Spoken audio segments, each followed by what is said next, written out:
So in this video, we'll talk about types of surds as we continue with the surds playlist. In the last video, we already saw the definition of surds. We saw that a surd is that number, uh, it's an irrational number, uh, with a root, right? So you have a root, square root, cube root, whatever root, of a rational number, but then that root cannot be expressed as as a rational number itself. So then you have a surd in that regard. So talking about types of surd now, types of surds, the outcomes we expect here. Uh, by the end of the lesson, you should be able to define and identify different types of surds, classify surds as either pure, mixed, like or unlike surds, express surds in simplest radical form, and solve problems involving classification and simplification of surds confidently. So again, we remind ourselves about the idea of what a surd is. So a surd is an irrational number written in radical form. The radical form is the square root form that cannot be simplified into a rational number. So examples of sorts: root 2, root 3, root 7, cube root of 5, or even cube root of 2, cube root of 3, cube root of 7. They are all sorts. Non-examples of sorts, that things that are not sorts, you have root 4, that's 2, root 3, that's root 9, that's 3. Because 2 and 3 are rational, then root 4 is not a surd, and root 9 is not a surd too. So let's go straight and talk about pure surds. So a by definition, a pure surd contains only a radical sign with no number multiplying it outside. For instance, if you just have root 2, if you have 3 root 2, that's not pure.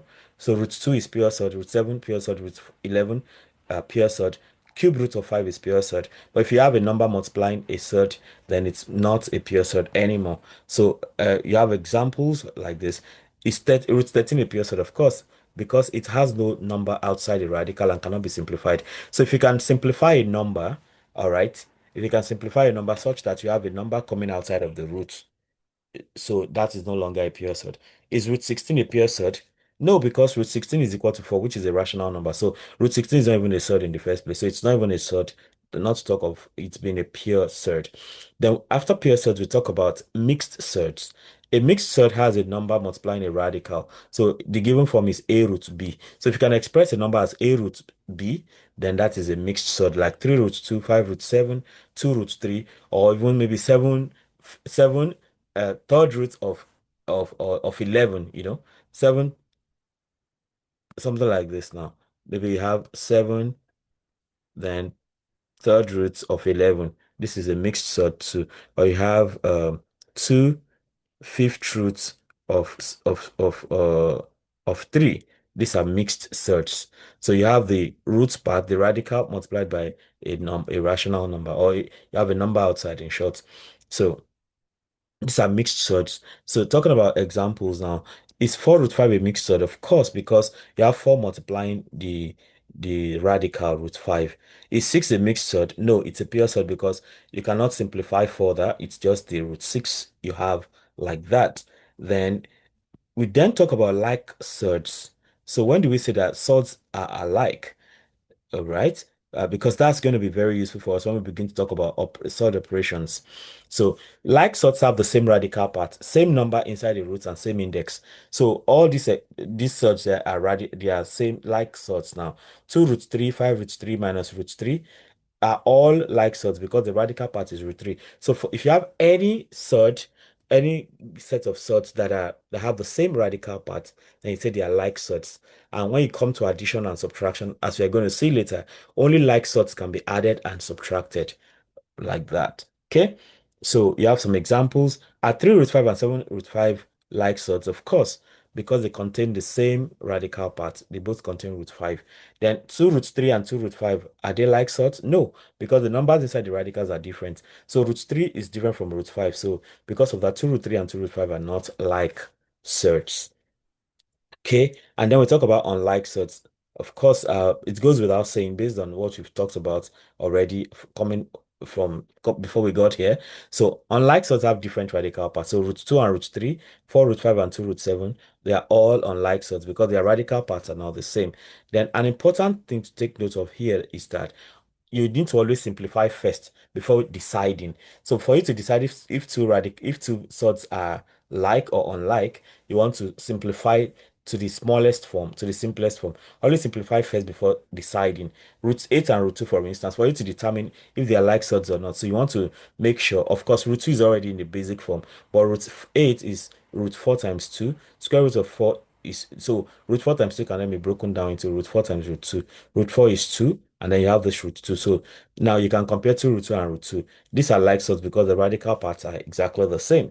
So they are like surds in that case. So you don't know if two surds are like surds or unlike surds until you have reduced to the smallest form. Before you make that decision, you have to reduce to the most basic form of the surd.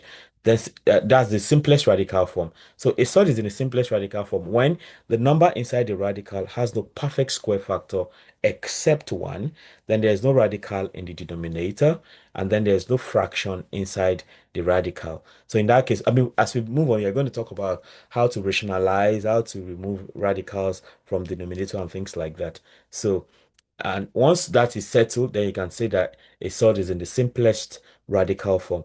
But at the risk of getting ahead of myself, right? Or maybe I should just calm down and follow through. Okay, let me just follow this. I think my concerns would have been taken care of by the time I get done with this. So now let's talk about steps to simplify a surd. So first of all, factor the number inside the radical, identify perfect square factors, take out the square roots of perfect squares, and then multiply any numbers outside the radical. So example one now, you have square root of 18. So the factor of 18 is 9 and 2.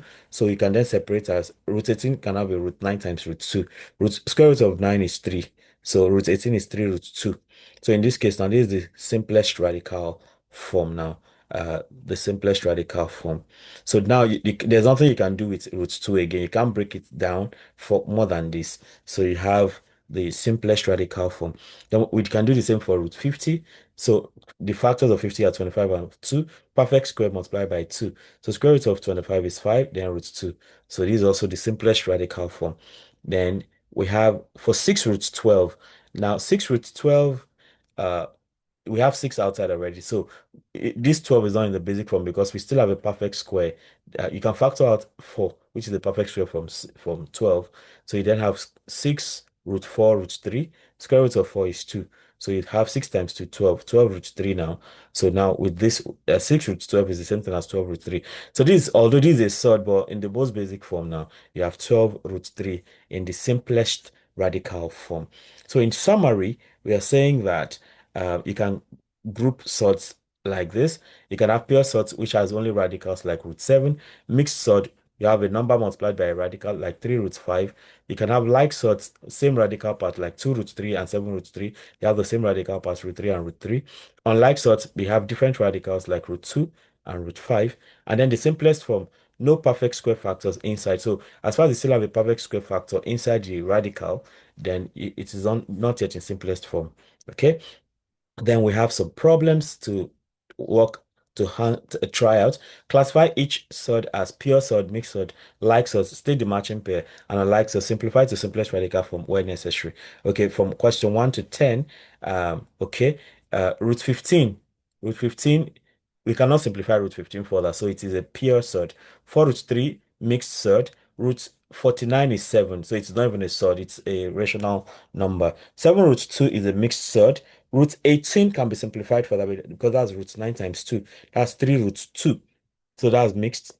Then 5 root 12 is not is a mixed surd, but it is not in the simplest radical form because we can still factor out 4 here. Square root of 4, you have root 12 is root 4 times 3. That's root 4 times root 3. So that's 5 times 2 root 3. So that's 10 root 3. So this is a mixed surd. In the most basic, in the basic simplest radical form, it is actually 10 root 3. Okay, and we come here, these are like surds because they have the same radical part. And then in 8, these are unlike surds because they have different radical parts. Then number 9, this is a mixed surd rather, because square root of 27 can be written as square root of 9 times 3. That's 3 root 3. That's mixed surd. And then this is 6 root 8. It's a mixed surd, but not in the simplest radical form because 8 can be broken down into 4 times 2. And square root of 4 is 2. So 6 times 2 is 12. So 12 root 2. Uh, so 6 root 8 is equal to 12 root 2. Mixed surd. now in the simplest radical form. And that will be 12 root 2. Then for questions 11 to 20, we can still go on. So root 32, that's 16 times 2, that's 4 root 2, mixed surd. 10 root 1 is not a surd because square root of 1 is 1.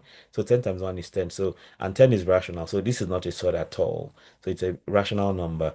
8 root 50, mixed surd, but this is not in the simplest radical form because we can 25 times 50 is 25 times 2.